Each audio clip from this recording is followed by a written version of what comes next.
Saudara hadirin kaum muslimin rahimakumullah, mengapa Rasul sampai mengatakan baiti jannati, rumahku adalah laksana surga bagiku? Inilah pokok pembicaraan kita pada pertemuan kali ini. Sebagaimana yang kita maklum bahwa nikah dalam pandangan Islam bukan hanya sekedar untuk memenuhi kebutuhan biologis manusiawi, tidak hanya sekedar untuk memperkembangbiakkan keturunan, dan juga tidak pula untuk memperturutkan hawa nafsu. Lebih daripada sekedar itu, nikah dalam pandangan Islam merupakan ibadah. Oleh karena ibadah, maka seluruh tujuan ibadah, apakah dia bernama solat, apakah dia bernama puasa, zakat, sodako, haji dan lain sebagainya, seluruh daripada tujuan ibadah target utamanya adalah mardhatillah atau keridhaan daripada Allah Subhanahu wa taala. Kalau nikah itu ibadah, maka sesungguhnya tujuan utama dari pelaksanaan suatu pernikahan tidak lain hanya untuk mencari keridhaan dari Allah Subhanahu wa taala. Bukankah kalau kita tanya tiap orang yang melakukan nikah, kenapa sih kamu nikah dengan dia? Jawabannya bisa macam-macam. Yang umum, karena saya cinta dia. Ada yang berkata, karena saya ingin mendapat ketenangan hidup. Ada yang bilang, karena saya ingin hidup teratur. Ada yang mengakui, karena saya ingin dapat keturunan dan lain sebagainya. Tetapi sesungguhnya menurut ajaran agama, kalau nikah merupakan ibadah, jawaban intinya ialah saya melakukan nikah untuk mencari keridhaan dari Allah Subhanahu wa taala.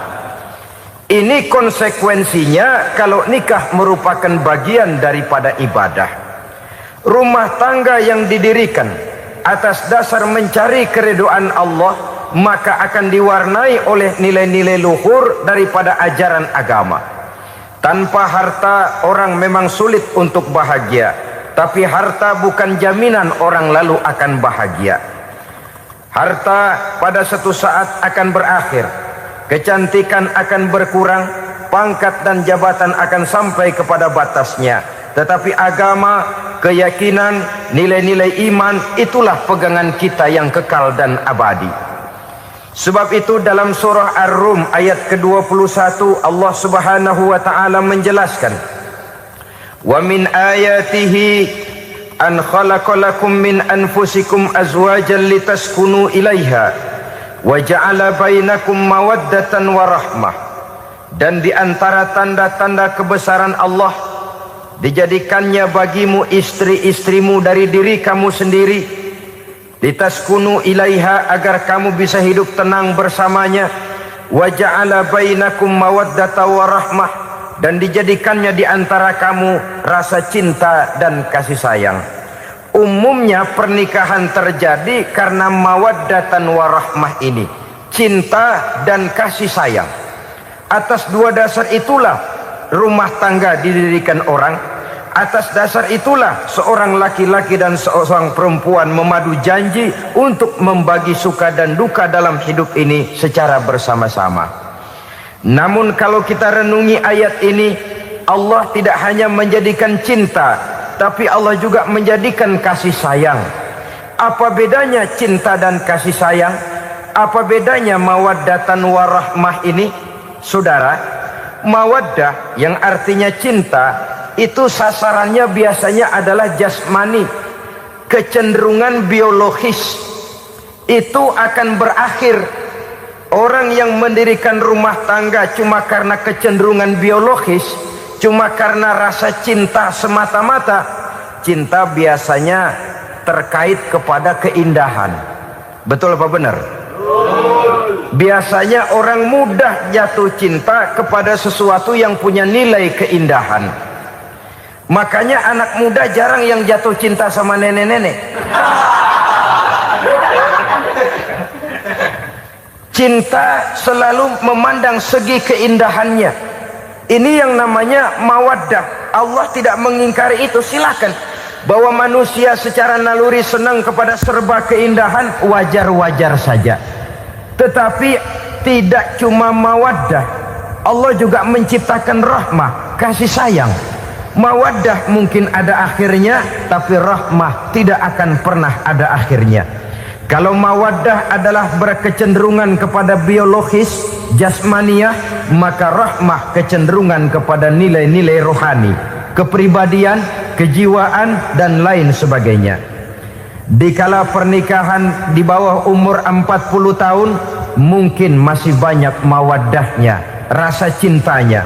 Tapi 40 bahkan 50 tahun ke atas, rasanya orang berumah tangga kalau sudah 50 tahun ke atas itu lebih banyak kasih sayangnya ketimbang cinta-cintaannya. Kalau satu rumah tangga hanya didirikan atas dasar mawaddah saja, atas dasar cinta saja, padahal cinta itu terpaut kepada hal-hal keindahan, keindahan satu saat akan menurun. Ya, tentu sebagaimana yang kita maklum bersama-sama, belum punya anak memang cantik. Sudah punya anak, kecantikan mulai menurun. Punya anak 2, kulit mulai mengkerut. Punya anak 3, onderdil mulai dol. Punya anak 4, apalagi tidak pandai merawat diri, persis dompet tanggung bulan. Kalau rumah tangga didasarkan kepada rupa yang cantik saja, cinta akan bisa berpindah, paling tidak akan berkurang nilainya. Sebab itu Allah tidak hanya menyediakan mawaddah, warahmah, dijadikannya di hatimu itu tidak cuma sekedar cinta, tapi juga kasih sayang. Nah, kasih sayang inilah apabila berakar dan berurat dari nilai-nilai keagamaan yang akan menopang jalinan rumah tangga bahagia. Mengukuhkan usaha untuk mencapai mardotillah atau keridhaan daripada Allah Subhanahu wa ta'ala. Dengan demikian, berumah tangga bukan tujuan. Ini kalau kita lihat dari segi agama.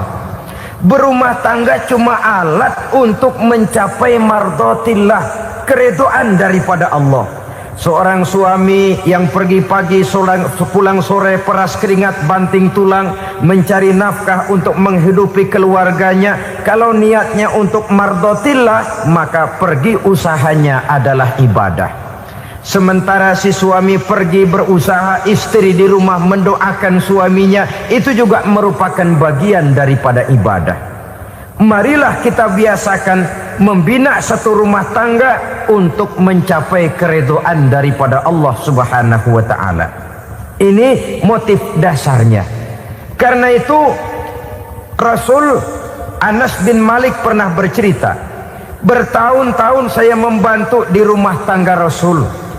Selama tahun-tahun yang panjang saya membantu di rumah tangga beliau itu, kata Anas bin Malik, belum pernah kok saya mendengar kata-kata kasar, keras, membentak-bentak. Belum pernah saya melihat ada piring terbang, sandal melayang, ada penggorengan nitir di atas. Belum pernah, padahal tahun-tahun yang panjang sudah saya lalui. Itu rumah tangga Rasul. Istrinya lebih dari 1, tapi tenang, ayem, adem. Walaupun gosip selalu ada. Ini loh ya, namanya hidup berumah tangga. Jangankan rumah tangga kita manusia biasa, rumah tangga Rasul pun tidak luput dari gosip yang kita kenal dengan hadisul ifki itu. Itu sampai tercatat dalam sejarah. Tetapi yang jelas, dengan istri yang lebih dari 1, rumah tangganya tenang, tentram, adem. Kita di rumah tangga istri 1, seminggu 7 hari, berantemnya 6 hari. Cuma 1 hari gencatan senjata. Saudara hadirin yang saya muliakan, kalau tujuan rumah tangga adalah mardotillah, apa ciri dari suami istri yang menegakkan rumah tangga untuk mencapai ridho Allah itu? Pertama, sepasang suami istri yang membina rumah tangga semata-mata untuk mencapai keridhaan Allah, cirinya yang pertama, bersyukur apabila beroleh nikmat. Ini ciri yang pertama. Bersyukur kepada Allah, kepada sesama berterima kasih. Suami berterima kasih kepada istri bertahun-tahun didampingi hidupnya, dicucinya pakaiannya, dimasaknya makanannya. Tidak istri mengeluh walau hidup lebih banyak kurangnya daripada cukupnya. Suami pandai berterima kasih kepada istrinya, sementara istri pun bisa berterima kasih kepada suaminya. Bertahun-tahun suami peras keringat, banting tulang mencari nafkah, menjadi palang dada terdepan apabila ada masalah-masalah yang besar. Kedua-duanya lalu punya timbangan. Nah inilah ya, saya pesan kepada suami, kepada para suami, kepada para istri, supaya di rumah ada timbangan. Perlunya apa? Kalau pada satu saat istri kita salah, suami cepat-cepat ambil timbangan, lalu ditimbang mana yang lebih berat, salahnya atau dosanya, benarnya atau kesalahannya. Ini istri saya jasanya begini, lalu jasanya begini, salahnya ini. Mana yang lebih besar, jasanya atau salahnya? Dengan adanya timbangan, maka keputusan akan objektif. Tapi kalau timbangannya emosi, salah sedikit saja sudah main bentak, main usir, akhirnya keputusan akan mendatangkan kerugian. Sebaliknya, kalau suami yang salah, istri ambil timbangan, ditimbang mana lebih besar, jasanya atau salahnya. Jangan sampai nanti terjadi pepatah, panas setahun habis dihapus oleh hujan satu hari. Jasa istri yang puluhan tahun hapus oleh kesalahannya yang sedikit, atau jasa suami yang bertahun-tahun hapus oleh kesalahannya yang sebenarnya tidak seberapa. Akibat apa itu terjadi? Karena tidak adanya timbangan. Dari rasa bersyukur dan dari rasa berterima kasih ini, saudara-saudara, akan timbullah sifat saling menghargai. Suami menghargai istri, istri pun menghargai suami. Istiqomah, dikasih uang 5.000 senyum, dikasih uang 500 senyum. Itu namanya istri yang pandai bersyukur. Kalau tidak, 5.000 nyengir, 500 manyun. Tahu manyun? Kayak bemok nyari setoran, monyong saja. Ada sikap istiqomah di dalam membina kehidupan berumah tangga ini. Lalu mengerti posisi suami, ini termasuk tanda berterima kasih.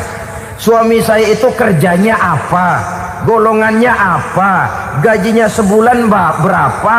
Atas dasar itu lalu istri menjadi istri yang tahu diri. Walaupun suami harus menyenangkan istri, istri pun hendaknya nimbang, tahu batas kemampuan suami. Kemauan mungkin tidak terbatas, tapi kemampuan sangat terbatas. Kalau suami pegawai kecil, ya mintalah yang kecil-kecil. Kalau suami pegawai rendah, mintalah yang sesuai dengan kemampuannya. Jangan suami gajinya cuma 50.000 sebulan, istri menuntut minta dibeliin gelang yang kayak pelek beca. Tentu sudah overacting namanya. Saudara hadirin yang saya muliakan, kunci awalnya bersyukur kepada Allah. Kalau sudah bisa berterima kasih kepada manusia, hati ini akan mudah bersyukur kepada Allah. Rumah tangga yang pandai bersyukur, berapapun kecilnya nikmat, bukan kecilnya yang dia lihat, tapi karunia Allah yang dinilai. Sehingga dari rasa berterima kasih kepada manusia akan timbullah rasa syukur kehadirat Allah Subhanahu wa ta'ala.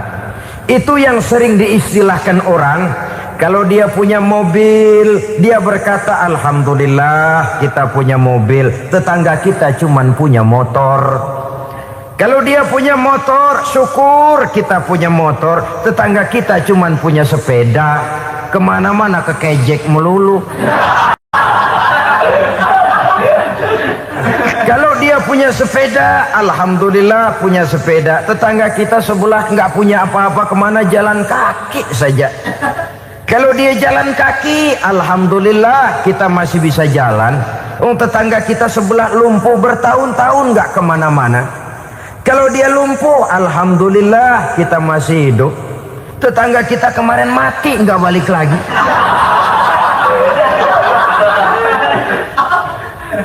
Lalu akan timbul rasa syukur. Tapi kalau sudah lumpuh ngelihat yang bisa jalan ngelihat yang naik sepeda, yang punya sepeda lihat yang punya motor lihat yang punya mobil lihat yang punya pesawat. Kapanlah kita ini pandai bersyukur? Sebab kesenangan seperti pelangi, tidak pernah di atas kepala kita, selalu kelihatannya di atas kepala orang lain. Sehingga kalau ngobrol orang sering bilang, lu sih enak lo gue lihat, gue kebelangsak amat nih ya. Setiap orang ngomong kepada kita begitu nadanya. Kita yang dilihat enak, sementara kita melihat orang lain enak. Tukang tahu melihat tukang tempe enak, tukang tempe melihat tukang tua enak, tukang tua bilang tukang sirsak enak. Enak itu seperti pelangi. Namun kalau kita mau merenungi, tidak pernah Allah berhenti memberikan nikmat kepada kita. Sejak kita bangun tidur sampai kita tidur kembali, bahkan tidur itu sendiri, seluruhnya tidak pernah putus dari nikmat Allah. Bahagia ada di gubuk reot, bahagia ada di rumah mewah, bahagia ada di hati kopral, bahagia ada di hati jenderal, di gunung dan di kota, di hutan belantara dan di desa, di keheningan malam atau di keramaian siang. Kalau kita mau mencari, bahagia selalu ada. Tapi hati yang tidak pandai bersyukur, bagaimanapun banyak kebahagiaan yang meliputi hidupnya, dia tidak akan pernah pandai mensyukurinya. Maka berterima kasihlah kepada istri, berterima kasihlah kepada suami, bersyukurlah kehadirat Allah Subhanahu wa ta'ala. Saya sering mengatakan, sebaliknya seorang suami bagaimanapun kondisi istrinya, kalau itu memang jodohnya, beranilah berkata, istriku adalah Romeoku, istriku adalah Julietku, atau istriku adalah Sri Kandiku. Biarin pengkor ya pengkor, nggak ada urusan. Mensyukuri. Kalau tidak mensyukuri, yang timbul lalu sesalan. Kalau sudah sesalan, mudah umpat mengumpat, caci mencaci dalam rumah tangga, lalu terjadilah kegaduhan. Ketenangan sulit kalau sudah tidak ada unsur saling menghargai itu. Lebih celaka lagi kalau sudah mengarah kepada penyesalan. Kata istrinya, bang gue nyesel kawin sama lu. Suami digituin mungkin gede kepalanya. Kalau lu nyesel apalagi gua, makin nyesel. Iya, coba pikir bertahun-tahun kita berumah tangga, memangnya abang bisa beliin apa sama saya? Itu juga gerobok kalau nggak ngeredit bang. Kalau nggak ngeredit, memangnya kamu bayar kreditan pakai daun pisang? Saudara hadirin yang saya hormati, ini saya tekankan kepada ibu-ibu karena penyakit perempuan umumnya. Pernah Rasul itu pulang Isra Mi'raj cerita, saya pulang Isra Mi'raj diperlihatkan neraka. Neraka ya Rasul? Lalu bagaimana? Saya lihat kok isinya kebanyakan perempuan. Perempuan. Laki juga tidak sedikit. Cuma kebanyakan kok perempuan. Apa perempuan tidak sholat ya Rasul? Sholat. Tidak puasa? Puasa. Tidak ngaji? Rajinan dia sama suaminya. Tapi kenapa lebih banyak di sana? Rasul berkata, hunna yakfurnal asir. Penyakit umum dari perempuan tidak pandai berterima kasih kepada suaminya. Ini rupanya penyakit umum dari tahun atu. Saudara hadirin yang saya muliakan, jadi rumah tangga yang didirikan atas dasar mencapai ridho Allah, maka kelihatan dari pasangan suami istri menjadi orang yang pandai bersyukur terhadap nikmat. Bukankah dalam surah Ibrahim ayat 7 Allah berjanji, la in syakartum la azidannakum wa la in kafartum inna azabi lasyadid. Kalau kamu pandai bersyukur, aku tambah nikmatku. Kalau kamu ingkar, tidak mau bersyukur, azabku itu hebat dan pedih. Rumah tangga yang suami istrinya tidak bersyukur disiksa oleh perasaannya sendiri. Tetangganya dapat nikmat, dia yang meriang. Tetangganya dapat kesenangan, dia yang sakit hati. Dia tidak melihat nikmat yang diberikan kepadanya, nikmat yang orang lain punya aja yang diincar. nikmat orang lain aja dihitung-hitung.